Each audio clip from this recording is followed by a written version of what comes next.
Welcome to the Genius Factory. Enjoy the video. You start by powering off the Samsung and ejecting the SIM tray. If the battery is removable, take it out. Use an ESD strap and organize tools.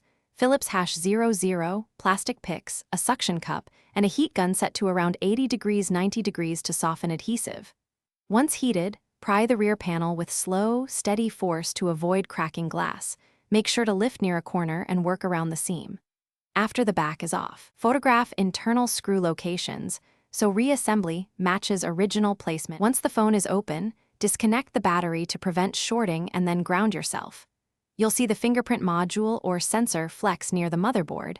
Remove any shielding and unscrew the bracket holding the sensor.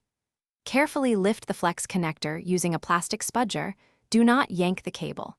If adhesive secures the sensor, warm it slightly and peel back in a low-angle motion. Make sure you note the connector orientation and keep screw sizes separated, so you can reinstall the replacement in the same positions. You now seat the replacement sensor in the original position, align the flex connector, and snap it into place, then reinstall the shield and screws in the order you photographed.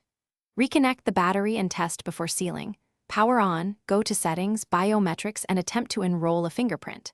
If enrollment fails, remove the back, clean the sensor and contact pads with 90% plus isopropyl, ensure the connector is fully seated, and retry.